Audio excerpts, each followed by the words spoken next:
Hey guys, so I wanted to make a quick video to hopefully help any couples thinking about a destination wedding. I've had some friends since we've gotten home asking questions, and now that I'm in a bunch of bride forums, I see the same questions posted again and again, and there are a lot of the same questions that I had when I first started planning. So I wanted to make a quick video now that I have an opinion on these questions, and I hope I can help someone who's thinking about a destination wedding or already in the middle of planning a destination wedding. So I'll get started. The first misconception that I had personally was I thought if you go and have a tropical destination wedding that you get married at the beach. Seemed to make sense to me. But after seeing so many pictures and seeing so many locations just at my resort alone, I realized the beach doesn't even make up probably for half the weddings. There were several locations at our resort that meet different styles of what you want for your wedding, or maybe if you have different concerns, if you want maybe a more public wedding or a more private wedding. The beach was just one location, and there were several others. The other locations at our resort alone, I see them on Instagram all the time, and they're just equally as beautiful. We got married at the beach location, but maybe it's not the best if you want to wear stiletto high heels. It was really windy, so maybe you don't want your hair to go crazy or the sound to be too loud, so there were more private locations with a garden view, and it had concrete, so maybe it would be better if you wanted to wear heels. There was a big archway that was shaded if maybe the heat was more of your concern, with a beautiful lagoon view with a man-made pond and like beautiful greenery and flowers. So there really were several options. The beach is just one of them. We didn't have our reception on the beach, so again, receptions have other locations too.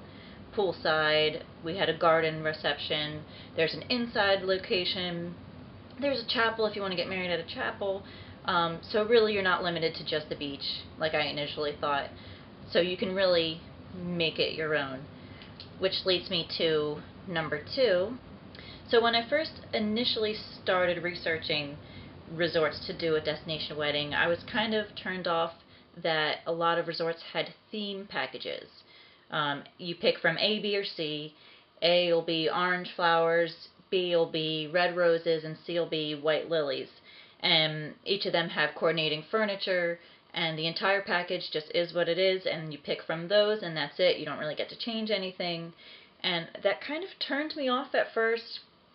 It felt like none of those packages felt like my wedding. They didn't feel like my style, and you'd kind of be compromising your own taste to just fit one of these 3 packages. So that's when I started thinking, okay, maybe destination wedding's not for me. The more I started researching and the more resorts I found, I realized that's not the case everywhere you go. Our resort, personally, I was able to make everything totally our style. It totally had our feel. They asked us from the beginning what style did we want, what was the colors, and they went from there and made suggestions or whatever, or we made requests, and we were able to make it totally our wedding. While we were at our resort, we were able to see a ton of other weddings too. There was probably a wedding every single night while we were there. So we were able to see a lot of different styles, and every single wedding was totally different from the other. None of them looked the same at all. They were all different furniture from each other, different color schemes and flowers.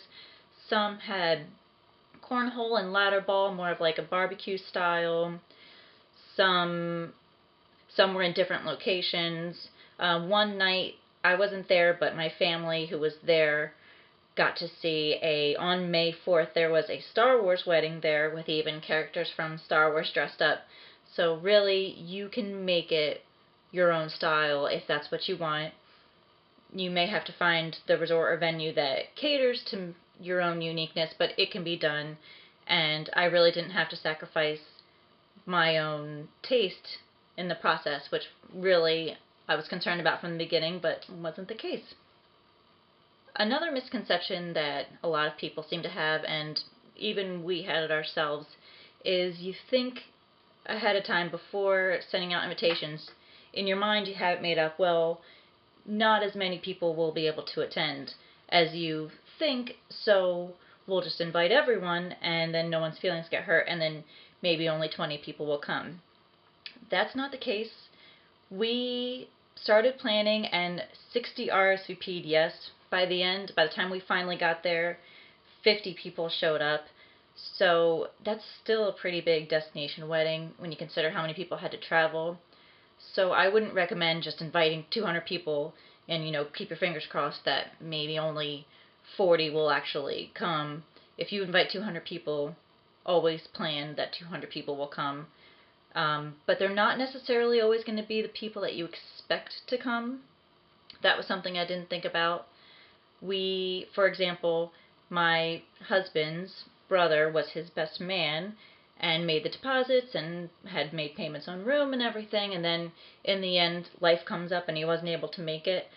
And then even my own brother wasn't able to make it last minute. So more people will come than you realize, but they're not necessarily the people that you expect to come.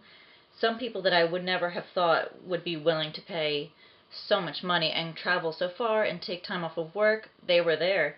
And I really wasn't planning on that. I really wasn't expecting it, but it was really nice of people to think of us. So definitely don't rely on just hoping that less people will come than you invite. Definitely invite the amount of people that you're comfortable having at your wedding. Another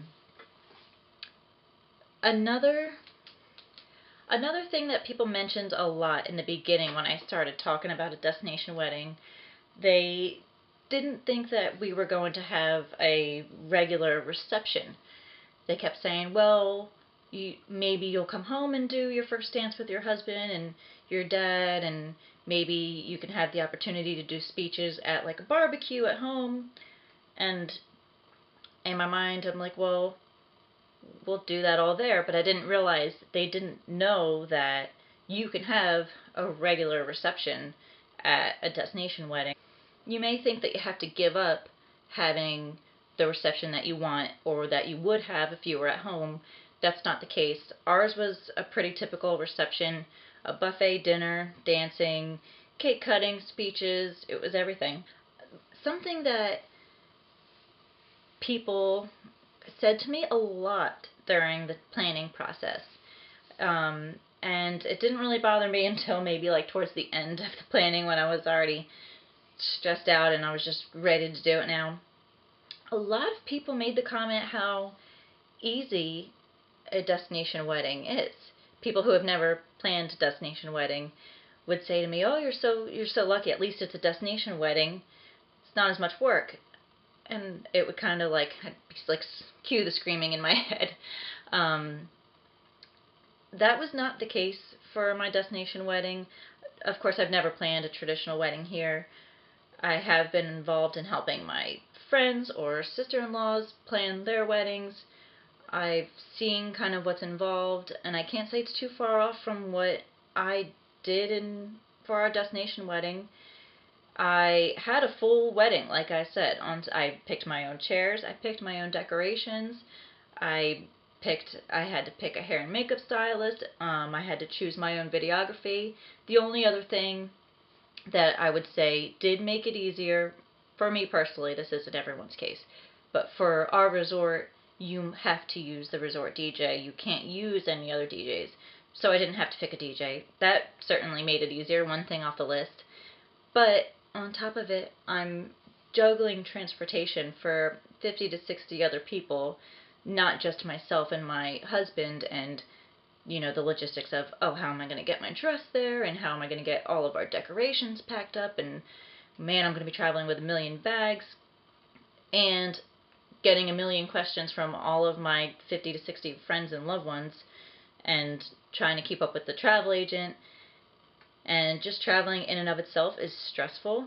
So I can't say it was easier. I think it can be easier. It's what you make of it.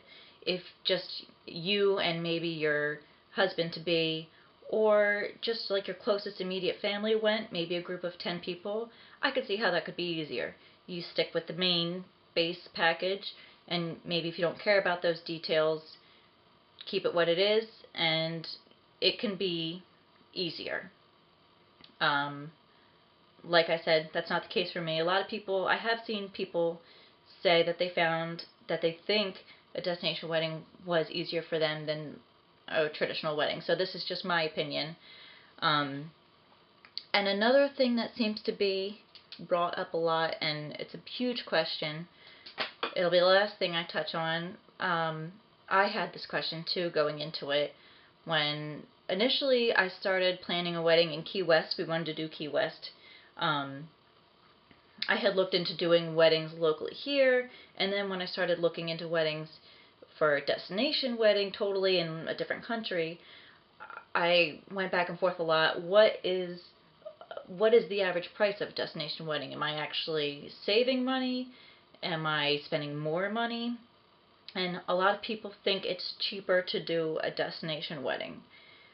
It can be cheaper to do a destination wedding. Again, you have to have a small group.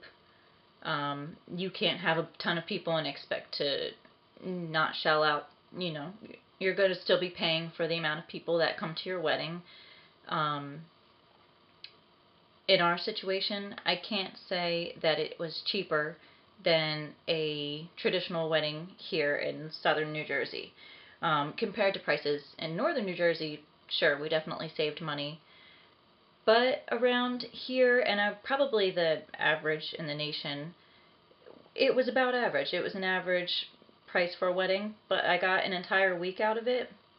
Some of the things where I splurged more were revolved around having a full week with our family and friends. So I upgraded the room because that's something I have for the entire week. We did excursions, things like that. Maybe not so much on the actual wedding itself. The actual wedding itself would probably ring in cheaper than the average wedding here. But by the time you factor in your room, your flights, anything else, again, did I save money? I wouldn't say I saved money.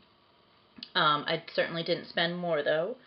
Now, compared to someone really close to me who a couple years ago planned a wedding here in southern New Jersey, she had a wedding for 200 people and kept it around $10,000 to $15,000.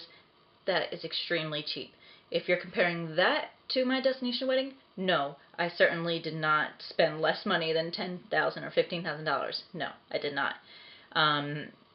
But that's also a very extreme case. You can definitely plan a destination wedding for cheaper if that is your goal. You have to not invite so many people. You have to not care about upgrades and maybe get a lower room category, but if that's what your goal is, it can certainly be done. I hope that clears up some questions that you guys may have. Those were some of the things that I was certainly concerned about before planning.